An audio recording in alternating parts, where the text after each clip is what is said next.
Welcome back. In previous class we discussed methods of disinfection and particularly we discussed chlorination. What are the chemical reactions when chlorine is added that we discussed, that how it reacts with ammonium that we discussed, and even we discussed dosage of chlorine. Okay. In this class we are introducing few terms. They are plain chlorination, pre-chlorination, post-chlorination, double chlorination, breakpoint chlorination, superchlorination, dechlorination. Here some prefixes we are using: plain, pre, post, double, break, super, d. Now these prefixes we are using, these prefixes are used based on the quantity of chlorine added.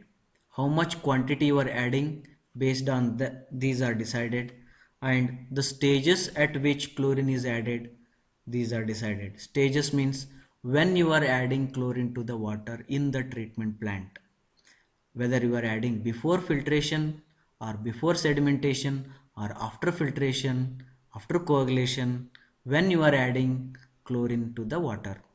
Okay, that is the stages, and it depends even on the result also.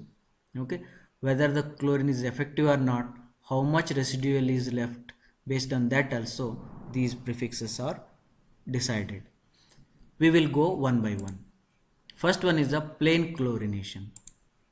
Only chlorine treatment and no other treatment has been added. In your water treatment, the raw water which is coming, and only you are adding chlorine to that, and after adding chlorine, that water is allowed to distribution system. Then that is called as a plain chlorination. After chlorination, water is directly fed into distribution system, and from distribution system it will reach every individual. Then this technique is used for treating relatively low turbid water.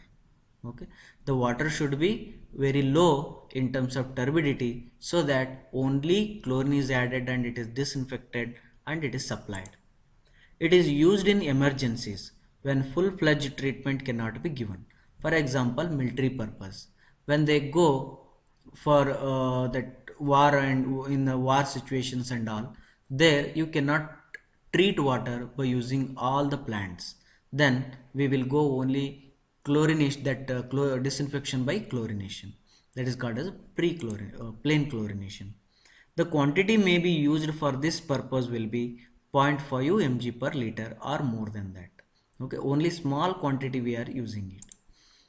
Coming to the next one, pre-chlorination. In this pre-chlorination, we are applying chlorine to the water before filtration or before sedimentation. Here we have a sedimentation tank. After that we allow water to coagulation tank. After that water we allow to filtration. In between, if you introduce a chlorination step, then it is called as a pre-chlorination. This chlorination may not be just between sediment coagulation and filtration.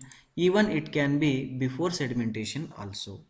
Okay, but pre-chlorination means strictly it should be before filtration. Okay, wherever it might be, but before filtration it should be there. Then that is called as a pre-chlorination. Chlorine dose should be such that 0.1 to 0.5 mg per liter residual chlorine shall come to filtration unit. You should know what is residual chlorine. In last class also it is explained. When you add a chlorine to the water, the chlorine will be first utilized or consumed by many substances like organic or inorganic substances. After consumed by these organic and inorganic substances for other purposes, then some chlorine will be left in the water. That is called as a residual chlorine. This residual chlorine should be, before entering into filtration tank, this residual chlorine should be 0.1 to 0.5 mg per liter. That you have to take care when you adopt pre-chlorination. The normal dosage required will be 5 to 10 mg per liter. Means when you add 5 or 10 mg per liter, then residual should be 0.1 to 0.5 mg per liter. In that way you need to add. Pre-chlorination is however always followed by post-chlorination. Whenever you prefer a pre-chlorination, always we will prefer post-chlorination also. Then what is post-chlorination? Post-chlorination is sometimes simply called as a chlorination. Okay, whenever I don't use any prefixes, then I can call that is a chlorination, that is a post-chlorination. It is the standard process of applying chlorine at the end. At the end means you treated the water in all the way.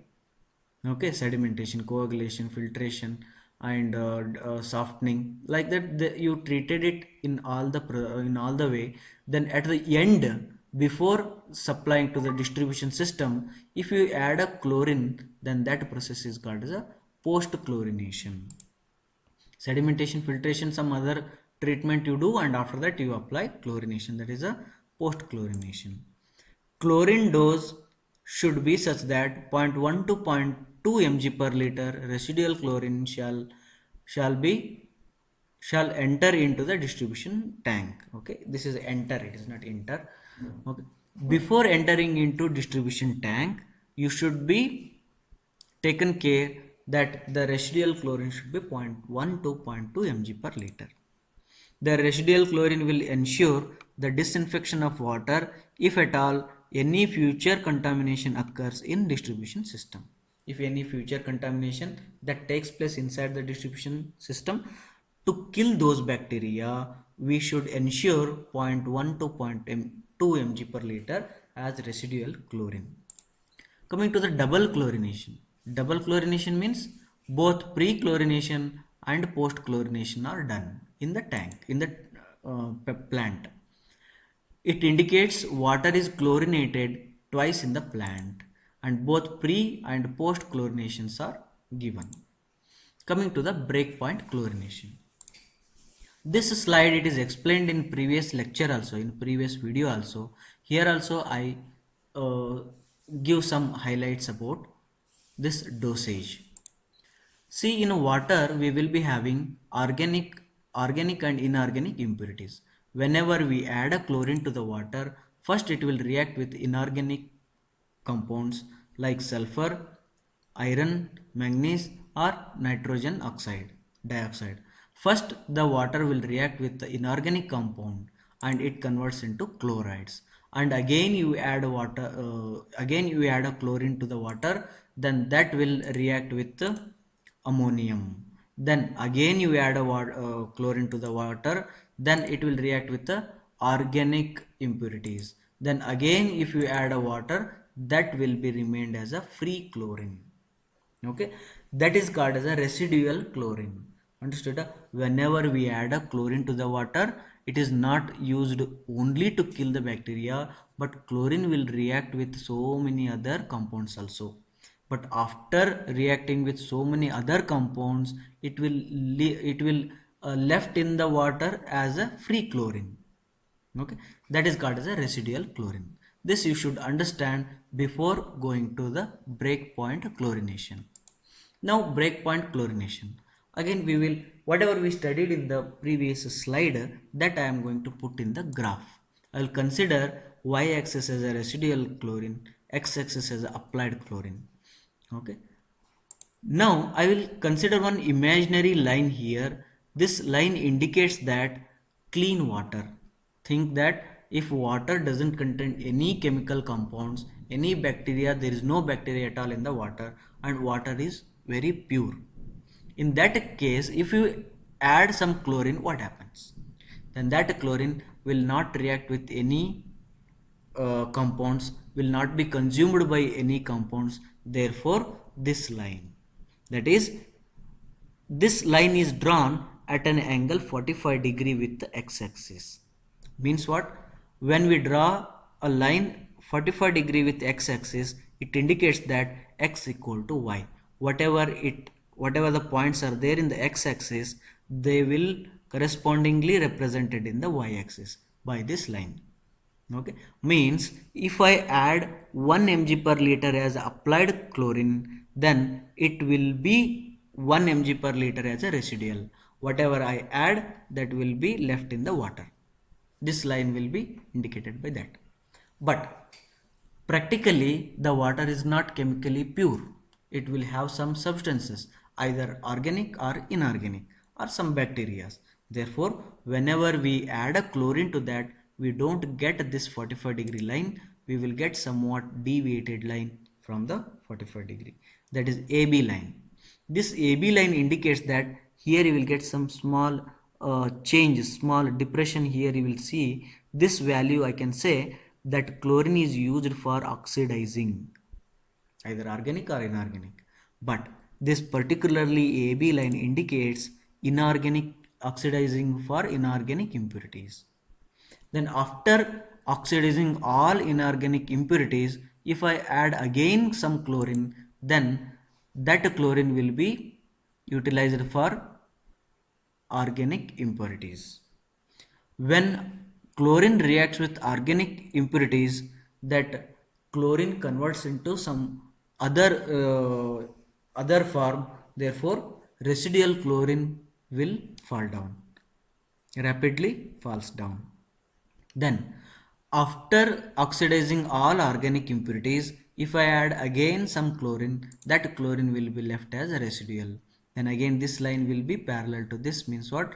45-degree means x equal to y, means after point C, whatever the chlorine I add, that will be left in the water as it is, that is called as residual chlorine. Then coming to the breakpoint chlorination. Breakpoint chlorination means adding the chlorine after breaking point. This is after C point, that is called as breakpoint chlorination. The definition, simply I can write it. The term breakpoint chlorination is the term applied to the process whereby enough chlorine is added to react with oxidizable substances such that if additional chlorine is added, it will remain as free chlorine only. Okay.